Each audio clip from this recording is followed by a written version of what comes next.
Hello everyone, कैसे हो आप सभी लोग। इस वीडियो का थंबनेल है कि कैसे मैंने एसएससी सीजीएल अपने पहले अटेम्प्ट में क्रैक किया। ये चीज़ को बताकर मुझे अपने आप को ग्लोरीफाई नहीं करना है, मुझे ये साबित नहीं करना है कि मैं बहुत जीनियस हूँ। मुझे ये दिखाना भी नहीं है कि मैं बहुत ब्रिलियंट था पढ़ने में और मैंने पहली बार में सीजीएल क्रैक कर लिया। बल्कि मेरा इस वीडियो को बताने के पीछे ये मकसद है ताकि आप सब में से मैक्सिमम लोग ये सोचते हो कि नहीं, जिसका मैथ्स बैकग्राउंड है, जो आईआईटी से आया है, वही लोग इस एग्ज़ाम को पहली दूसरी बार में क्रैक कर सकते हैं। अदरवाइज़ बाकी लोगों के लिए जिनका आर्ट्स बैकग्राउंड है, कॉमर्स बैकग्राउंड है, जिनका मैथ्स वीक है, जिनका इंग्लिश वीक है, वो लोग इस एग्ज़ाम को पहले दूसरा बार में क्रैक नहीं कर सकते हैं।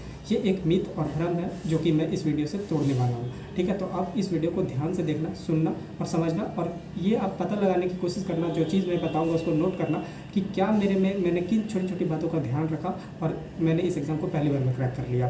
तो आपको ज़रूर पता चलेगा, आप उसको नोट करना और इसको आगे से इम्प्लीमेंट करना। ठीक है, तो इस वीडियो को सिर्फ सुनना मत, जो अच्छा बात लगे उसको नोट भी कर लेना। तो देखो, सबसे पहले मैंने क्या सही काम किया। मैंने ये किया कि मैं जो भी मेरा गलती होता था, जैसे पढ़ाई के प्रिपरेशन के दौरान जो भी मेरा गलती होता था उसको मैं ध्यान से देखता था, मैं समझता था, उस पर टाइम स्पेंड करता था कि मेरा गलती क्यों हो रहा है, मैं किस चीज़ में गलती कर रहा हूँ, और उस गलती से मैं सीखता था। बहुत बार आप लोग क्या करते हो कि आप लोग अपना प्रिपरेशन बस करते ही रहते हो, कुछ प्लान रूटीन बनाते हो और उसको करते रहते हो, लेकिन अपनी गलतियों से सीखते नहीं हो, बस अपने गलतियों को देख के उसको इग्नोर कर देते हो।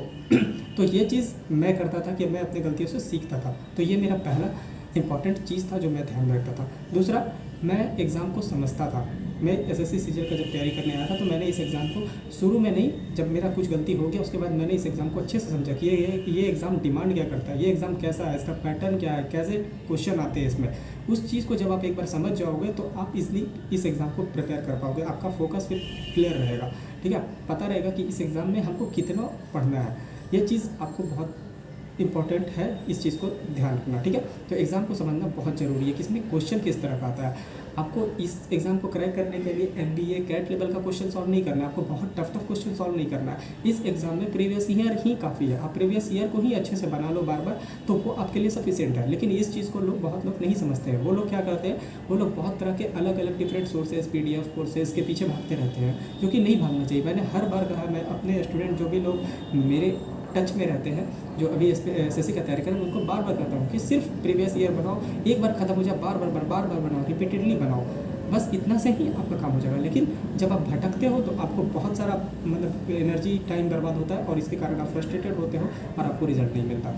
तीसरा चीज़, मैंने आपको बता दिया कि 10 तरह के कोर्सेज और 10 तरह के PDF और 10 तरह के टफ सवाल, जिससे मतलब पता नहीं क्या क्या हो जाए, वो सब चीज़ के पीछे मैं नहीं भागा। शुरू में मुझे इधर उधर भटकना पड़ा था क्योंकि मेरे पास उतना अच्छा नॉलेज नहीं था। लेकिन एक बार जब मैं इस पैटर्न को समझ गया कि नहीं, ये एग्ज़ाम में सिर्फ प्रीवियस ईयर क्वेश्चन पूछता है, उसको हम अगर बना लेंगे अच्छे से, उस पर कमांड कर लेंगे तो मेरा एग्ज़ाम इसलिए निकल जाएगा।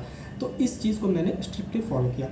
चौथा चीज़ जो मैंने क्या किया कि मैंने दूसरों को ज़्यादा कॉपी नहीं किया। ठीक है, कई बार आप देखते हो कि बहुत सारे यूट्यूब पे टॉपर्स हैं, आप कई बार उनको अननेसेसरली कॉपी करने लगते हो। ठीक है, जहाँ ज़रूरत है वहाँ जो चीज़ आपके लिए सूटेबल है, वो चीज़ जो बताया है, जो आपको भी सूट करता है, उन चीज़ों को फॉलो करो। लेकिन अननेसेसरली पूरा किसी को कॉपी कर लेना सही बात नहीं है। ठीक है, कि फलाना इंसान इस स्ट्रेटजी से, इस बुक को पढ़ के, इस चीज़ को करके कर लिया, तो कोई ज़रूरी नहीं है कि उसका स्ट्रेटजी और मेरे स्ट्रेटजी सेम हो। ठीक है, हम एक डिफरेंट एंटिटी है, हम डिफरेंट पर्सन है, तो मेरा कुछ ना कुछ तो दूसरों से अलग होगा ही होगा। तो अपना स्ट्रेटजी रखो, कुछ चीज़ें जो बाकी लोग से सीख सकते हो वो सीखो और इम्प्लीमेंट करो। पूरा एग्जैक्ट कॉपी किसी को नहीं करना चाहिए। तो ये चीज़ मैंने किया।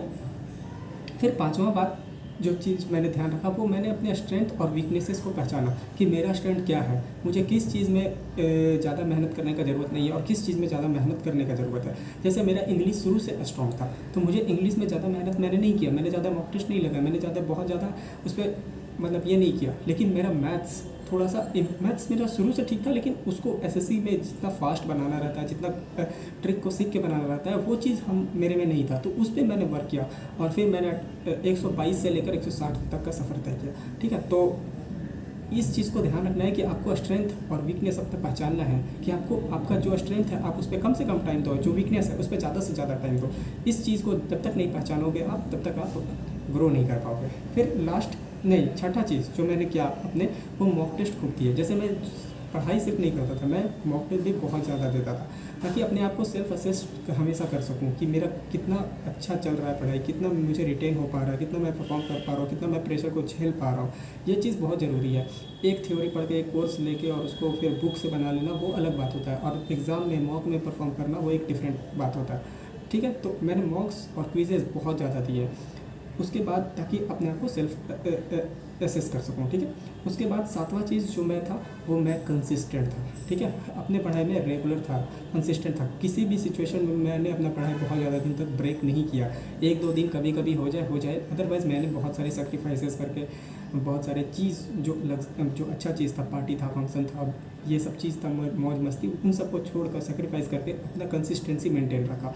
ठीक है, तो भले ही मैं किसी दिन 2 घंटा 3 घंटा ही पढ़ता था, लेकिन मैंने कंसिस्टेंस रहना सीखा था कि मुझे कंसिस्टेंट रहना अपने पढ़ाई में, मैं कभी भी अपना पढ़ाई ब्रेक नहीं होने दूँगा। तो इन 5 6 7 चीज़ों को मैंने अपना कर एक बार में सीजर क्रैक कर लिया। ठीक है, तो इन सब छोटी छोटी बातों का अगर आप ध्यान रखेंगे तो आप इसलिए इस एग्ज़ाम को क्रैक कर सकते हैं। इसके लिए आपको बहुत कुछ नहीं करना है, बस प्रीवियस ईयर को सॉल्व करना है और इन कुछ 5 6 चीज़ों को नोट कर मतलब दिमाग में रखना है। तो इसलिए आपका ये एग्ज़ाम क्रैक हो जाएगा और आपको कहीं भी भटकने की ज़रूरत नहीं पड़ेगी। तो आई एम श्योर आपको ये समझ में आ गया होगा कि कैसे छोटी छोटी बातों का ध्यान रख के इस एग्ज़ाम को ईजिली फर्स्ट अटेम्प्ट में क्रैक किया जा सकता है।